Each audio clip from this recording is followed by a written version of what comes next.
解離話呢個名詞咧，最近喺電視啊、電影咧都經常出現嘅啦。老老實實，飛天爺爺對於解離咧都係一知半解嘅。好彩手頭上有本書咧，其中個章節就係講解離嘅。不如用幾集嘅時間啦，同大家分享一下手頭上一啲資料，俾大家參考下。其實解離可唔可以視之為一種自我保護嘅機制呢？喺佢第一篇嘅文章咧，佢就解釋就話咧係脫離自身嘅另一個自己啊。咁解離咧係近年常見嘅一種異常心理啊。解離係指人嘅記憶或者意識人格出現咗唔連貫嘅現象，常見嘅咧有失憶啦、多重人格等等。失憶嘅正式嘅稱呼咧就係解離性健忘啊，係指咧人暫時喪失咗某一段時間嘅記憶。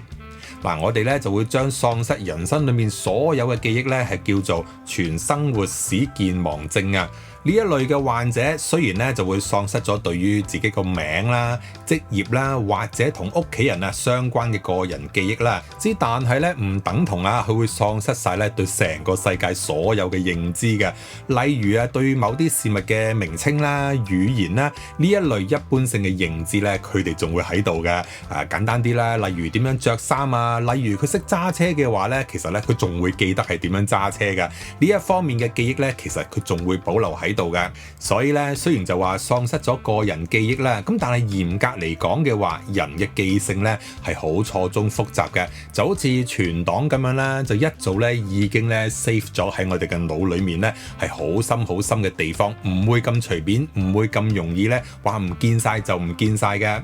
解離性健忘到底有啲咩特徵呢？就係患者佢會選擇性地咧忘記咗自己唔想記得嘅一啲事情啦，或者一啲嘅經歷啦，從而咧可以避免直接咁樣面對呢一啲咧咁唔開心啦、傷害性咁大嘅一啲嘅經歷，從而就係保護自己啦。患者出現解離症狀嘅時候咧，佢哋唔單止事後會忘記咗到底解離嘅時候做過啲咩嘢啦，甚至乎喺嗰段時間咧，佢會做出一啲平日同佢嘅人格性格咧係好唔連貫嘅一啲舉動嘅，亦即是話患者會喺呢一段時間出現咗啲咧自己都想象唔到嘅行為出嚟噶。嚟到呢度咧有一個實例可以同大家分享嘅，時間係1993年啊，地點喺美國維吉尼亞州，有個男人出去飲酒飲大咗之後就翻屋企啦，就喺佢老婆咧唔情願嘅情況底下就將佢強姦咗啦。佢個太太洛倫娜就去到廚房度飲水啦，見到把菜刀，腦海裏面就出現咗咧好多咧佢老公一直以嚟咧點樣欺負佢嘅畫面啦。於是乎洛倫娜就攞起把刀，慢慢咧就翻去老公身邊。佢老公當時咧就已經瞓着咗噶啦，仍然就一絲不掛。洛倫娜就喺佢老公唔為意嘅情況底下咧，就一刀將佢嘅河 B 仔咧切咗落嚟啦。跟後就拎住佢嘅河 B 仔就揸車離開屋企，沿途咧佢就順手將佢嘅河 B 仔掉咗出窗啦。後尾洛倫娜突然之間咧恢復翻個意識就即刻停車就打電話求救啦。好彩，最後咧都執翻佢老公嘅河 B 仔。經過咗咧差唔多接近10個鐘頭嘅手術，就幫佢駁翻嘅。後尾咧喺呢一個審判期間咧，先至揭發到原來咧喺佢哋4年嘅婚姻裏面佢老公無論喺性愛上面啦、身體上面啦、精神上面咧，對於洛倫娜咧都反覆咁虐待佢啦，甚至曾經咧係強迫佢墮胎嘅。喺審判期間咧，洛倫娜一直都聲稱由佢切咗佢老公嘅河 B 仔到叫救護車呢一段時間裏面，所有記憶咧佢都係唔記得嘅。最後法庭裁定洛倫娜犯案嘅期間正正就係處於創傷後壓力症佢嘅精神狀態咧係非常之脆弱啦，所以罪責咧係不予追究，亦都即是話咧洛倫娜被認定咧喺佢犯案嘅期間正正就係處於解離狀態啦。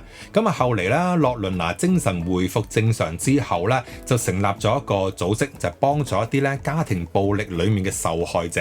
喺呢一個個案裏面咧，我感覺上咧有少少似大賭注嘅感官世界不過嗰個結局個下場就有些少唔同啦。啦。嗱，睇完呢一段嘅分享咧，我自己覺得就係話咧，解離症咧就正正佢想忘記咧一啲佢唔想面對嘅經歷，例如咧呢個故事嘅主人翁啦，阿洛倫娜啦，就係唔想即係面對咧佢老公虐待佢嘅一啲嘅畫面啦，一啲嘅經歷啦。咁但係喺嗰段期間咧，其實佢都想做一啲嘢咧去保護自己，去反抗嘅。例如佢老公咧即係侵犯佢啦，咁於是乎咧佢就喺佢老公咧即係唔為意嘅情況底下，就將佢嘅何 B 仔咧就割咗落嚟啦。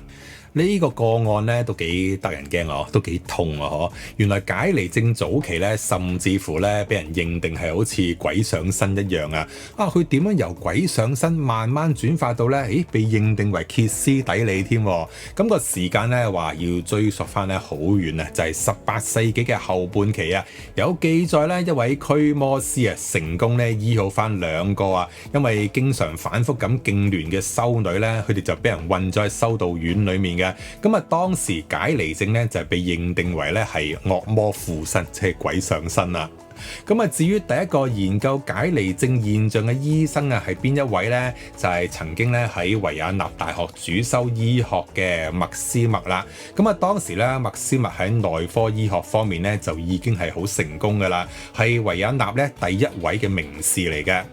麥斯麥40歲嘅時候咧就醫好咗咧一名27歲嘅女患者啊，嗰名嘅患者咧一直咧都深受歇斯底里症嘅折磨。咁麥斯麥點樣去醫好佢咧？就係俾一啲咧即係溶咗有鐵質嘅一啲液體啦，咁俾佢飲完之後咧就喺身上面咧綁住好多嘅磁石。咁之後呢個女仔嘅症狀咧完全消失咗。咁當然啦，其實咧治療嘅成功咧同呢啲磁石係冇關係嘅。其實咧只係麥斯麥咧就係透過呢一個嘅舉動啦，俾一啲嘅暗示俾一啲嘅信念，呢一位患者咧就幫佢醫好呢個病。咁之後麥斯麥咧直頭放棄用呢個磁石添，只係通過咧即係喐下佢嘅手咧嚟操控佢嘅患者啦。當時呢一個嘅方法咧有個名嘅，叫做動脈磁力法啊，亦即是催眠術，就咁樣咧就誕生咗啦。咁喺當時啦，無論係維也納又好啦，巴黎都好啦，最初咧麥斯麥咧係得到好驚人嘅成功啦，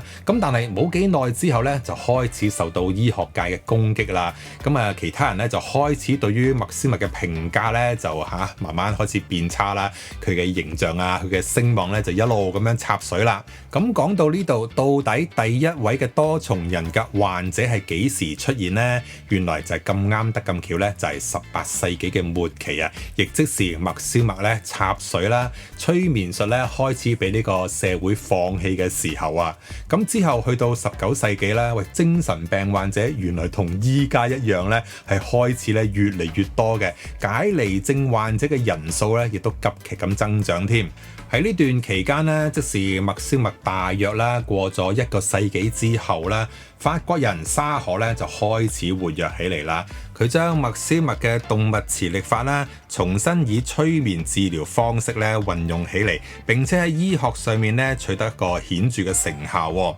佢將心因性麻痹同埋失憶咧就稱之為歇斯底里啊，並且咧就同氣質性病變就明確咁區分開嚟啦。好啦，嚟到呢度咧，岔開少少先啦。乜嘢叫做心因性咧？即係心臟功能異常啊。咁另外啦，乜嘢係叫做係氣質性病變呢？咁就係指咧任何致病因素啦，直接或者間接造成腦結構損傷或者腦功能異常，以致無法從事正常人格精神行為功能啊。好啦，雖然沙可咧就喺醫學上面咧得到好大嘅成就啦，咁喺當時咧喺歐洲嘅醫學界咧甚至係個超級巨星嚟嘅。但係對於解離症到底從一個心理學嘅角度啦，心理學呢一個體系上面啊，到底佢點樣去產生、點樣走出嚟嘅呢？似乎呢方面咧佢又好似冇乜興趣研究喎。好啦，我哋今集暫時分享到呢一度先啦。手頭上面嘅資料咧，仲有好多嘅，唔止咁少嘅。我哋遲一步或者下一集再同大家分享多啲啊。